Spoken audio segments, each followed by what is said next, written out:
So hey everyone, this is me Deepika Sahu. अगर आप seriously grammar में 10 आउट ऑफ 10 नंबर लाना चाहते हैं, क्या तुम लोगों को भी ग्रामर में दिक्कत होती हो, नहीं समझ में आ रहा है कि क्या करना है, क्वार्टरली एग्जाम बहुत पास है और 9th वालों पर कोई ध्यान ही नहीं दे रहा है। तो बेसिकली ये समस्या ना कि सिर्फ आपकी है, बाकी सभी की है ये। तो इस समस्या का समाधान मैं लेकर आ चुकी हूँ, क्योंकि सबसे बेस्ट तरीका होता है ग्रामर समझने का और सबसे इम्पोर्टेंट ग्रामर होती है हमारे मॉडल सेट पेपर की। तो मैं आज आप सभी के लिए लेकर आ चुकी हूँ। आज की वीडियो में हम लोग बात करने वाले हैं मॉडल सेट पेपर की इम्पोर्टेंट ग्रामर की, जो है 10 नंबर की। एंड ऐसे 4 सेट पेपर है जो मैं आपको करवाने वाली हूँ, एंड उनकी ही ग्रामर में से आपका जो क्वार्टरली का पेपर होगा वो तैयार होगा। तो चलिए स्टार्ट करते बिना टाइम को वेस्ट करे आज की क्लास, जिसमें हम लोग डिस्कशन करेंगे most important grammar of this year and for your quarterly exam, क्योंकि क्वार्टरली एग्जाम में डेफिनेटली यही ग्रामर आएगी। So guys let's start the video. Okay, फिर स्टार्ट करते हैं मॉडल सेट पेपर 2 की जो मोस्ट इम्पोर्टेंट ग्रामर है उसको। तो आपको ये मैं समझाती भी जाऊंगी और आपको बताती भी जाऊंगी, ठीक है, और सही आंसर पे टिक भी लगवाते जाऊंगी, ठीक है। रटोगे तो नहीं आएगा, लेकिन समझ लोगे तो इस टाइप के क्वेश्चंस अगर एग्जाम में आएंगे तो बन जाएंगे। So hello everyone, this is me Deepika Sahu, and आज की वीडियो अगर तुम लोग क्वार्टरली एग्जाम के पेपर देने वाले हो तो फिर तो भाई देख ही लो, क्योंकि तुम्हारे लिए ये आप मतलब बेस्ट और इम्पोर्टेंट वीडियो है। लिखा है you blank not hide anything from your doctor. आपको आपके डॉक्टर से कुछ भी नहीं छुपाना चाहिए। तो शुड आएगा या शैल आएगा। दो चीज हमेशा आप लोग माइंड में रखें। पहली चीज कि जब हम एडवाइस की बात करते हैं तो सीधे संबंध होता है शुड से, ठीक है। अगर आप डॉक्टर, ट्रू, पेरेंट्स, है ना, इन सारी चीजों की अगर बातें करते हैं, वहां पर आपका क्या यूज होगा, शुड यूज होगा। क्या यूज होगा, शुड। तो आप लिखेंगे यहाँ you should not hide anything from your doctor. तो राइट आंसर हो जाएगा आपका शुड। क्या हो जाएगा right answer, should. You should not hide anything from your doctor, correct है। तो राइट आंसर क्या हो जाएगा बेटा, should. Okay, now next is one of you blank with me. अब वन ऑफ यू मतलब आप में से कौन, तुम सब में से वो एक, ठीक है। जब आप इस तरीके से बात करते हो ना, हमेशा मैन वर्ब की कौन सी फॉर्म लिखा करो बेटा, फर्स्ट फॉर्म। जैसे मैंने बोला one of you come with me, आप में से कोई एक मेरे साथ आ रहा है। स्पेसिफिक किसी की बात नहीं हो रही है, लेकिन जब भी हम ऐसे बात करते हैं तो अकॉर्डिंग टू दिस सब्जेक्ट हम क्या यूज करते हैं यहाँ, मैन वर्ब। तो हम यहाँ यू के लिए कम यूज करेंगे, इसलिए यहाँ पे कम आ रहा है, ठीक है। आप मान रही हूँ कि इंडिविजुअल चीज हो रही है, लेकिन फिर भी यू के लिए हम हमेशा क्या यूज करते हैं, मैन वर्ब में फर्स्ट फॉर्म, इसलिए हम यहाँ पे क्या यूज कर रहे हैं, come. The third is my spectacle blank very expensive. जब भी स्पेक्टिकल की बात होती है, पेयर ऑफ थिंग्स, जब हम बात करते हैं पेयर ऑफ थिंग मतलब कि कोई पेयर हो, जैसे स्पेक्टिकल है तो हमेशा दो होते हैं। जैसे कि हम पैंट की बात करें तो उसमें 2 लेग होती है, ठीक है। इस तरीके से जब भी हम दो की बातें करते हैं तो वहां पर हमेशा कौन सी फॉर्म यूज होती है, हेल्पिंग वर्ब की प्लूरल फॉर्म का इस्तेमाल किया जाता है। कौन सी फॉर्म, प्लूरल फॉर्म, ठीक है। जो बहुवचन वाली फॉर्म होगी ना उसकी बात होगी। तो इसका राइट आंसर क्या हो जाएगा बच्चा पार्टी, इसका राइट फॉर्म हो जाएगा आपका आर। राइट आंसर हो जाएगा आर। हम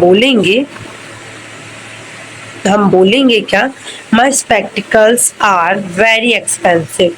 आगे जाइए, my friend blank his duty well. मेरा फ्रेंड सही तरीके से ड्यूटी कर रहा है, तो ही शी इट नैप, ठीक है। He she it nap, my friend मतलब किसी का दोस्त है, नाम की बात हो रही है तो हम इस्तेमाल करेंगे डज।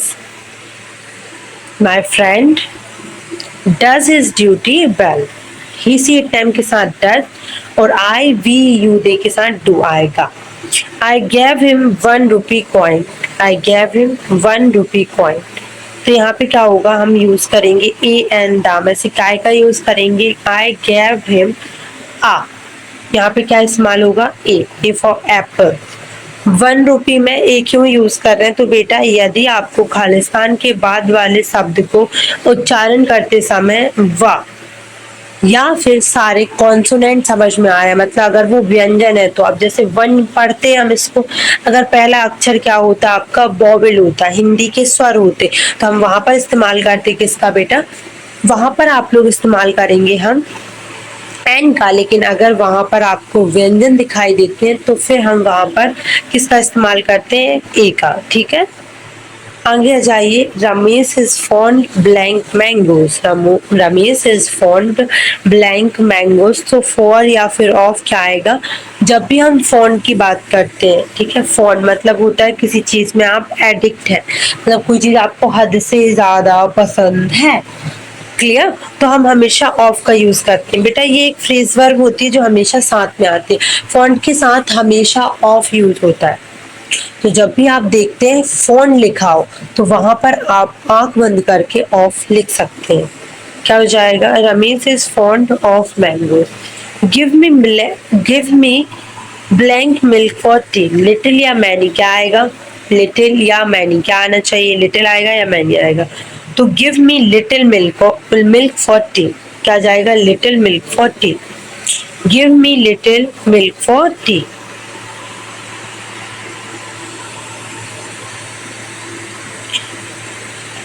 चलिए आगे आ जाते हैं, यहाँ पे लिखा है goes slash he slash to slash daily slash school.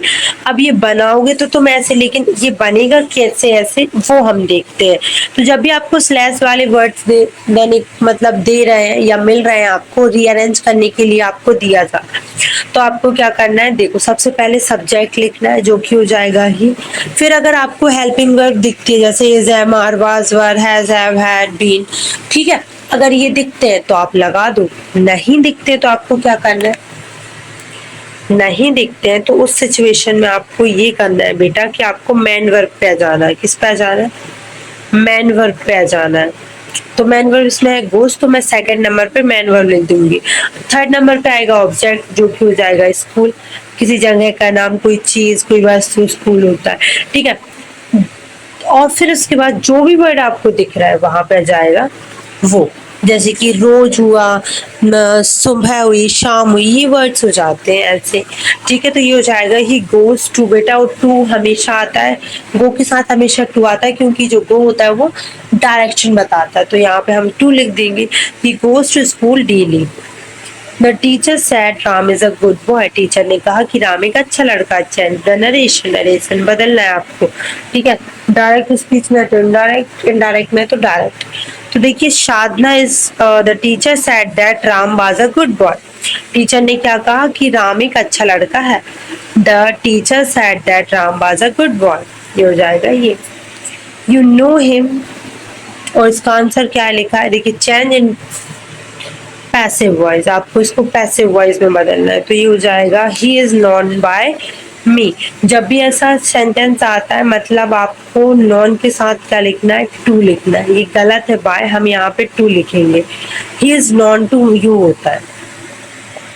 Sadhana was not writing a letter. Sadhana पत्र नहीं लिख रही, आपको इसे प्रेजेंट कॉन्टिन्यूअस में बदलना है। तो यहाँ बाज की जगह पे इज लिख दो, पूरा सेंटेंस जो का त्यो हो जाएगा। हो जाएगा Sadhana is not writing a letter. He sold his house, change into negative, इसको नेगेटिव में बदलना है। He did not sell his house, sold की जगह क्या हो जाएगा, सेल हो जाएगा। He did not sell his house. Nitin driver का, पास्ट इंडेफिनिट में बदलना है। Nitin driver drives a car, तो ये हो जाएगा Nitin drove a car. Drive की सेकंड फॉर्म ड्रॉव हो जाएगी। She is writing a letter, तो इसका क्या हो जाएगा, it's she writing a letter. क्या हो जाएगा, is she writing a letter, क्योंकि इसको इंट्रोगेटिव में बदलना था। इंट्रोगेटिव में क्या होता है, हेल्पिंग वर्ब और सब्जेक्ट की अदला बदली हो जाती है। तो देखिए मैंने आपको ये बताने के साथ साथ ये मॉडल सेट पेपर 2 के है, तो इम्पोर्टेंट है क्वार्टरली के लिए है, तो प्लीज इसको देख लीजिए। ये आपको सिवलाल परीक्षा अध्ययन में भी मिल जाएगा सेट पेपर, ओके। पहले का क्या हो गया, he goes to school daily. दूसरे का हो गया the teacher said Ram is a good boy, तो अब हो जाएगा the teacher said that Ram was a good boy. You know him, तो ये हो जाएगा he is known by you. Sadhana was not writing a letter, तो ये हो जाएगा क्या बेटा, Sadhana is not writing a letter. He sold his house, तो ये हो जाएगा he did not sold his house. Nitin drove का, ये हो जाएगा नितिन ड्राइव्स अ कार का, Nitin drops a car. She is writing a letter, तो ये हो जाएगा is she writing a letter. इस तरीके से हम बना लेंगे, बहुत ही आसानी से बन जाएंगे, ना ही कोई दिक्कत होगी। और ये भी बहुत ही सिंपल थे बेटा। ये ग्रामर आप लोगों के बोर्ड एग्जाम्स के लिए तो जरूरी है, लेकिन अभी जो क्वार्टरली एग्जाम आ रहा है उसमें मॉडल सेट पेपर की ही ग्रामर आती है, तो प्लीज इसको ध्यान से कर लेना ताकि तुम लोगों को कोई दिक्कत ना हो। I hope this video is very helpful for you, तो प्लीज इसको शेयर कर दो और ध्यान से देख लो। कुछ और प्रॉब्लम हो तो कमेंट सेक्शन में बता दो, ठीक है। So thank you, bye bye, take care, Radhe Krishna guys.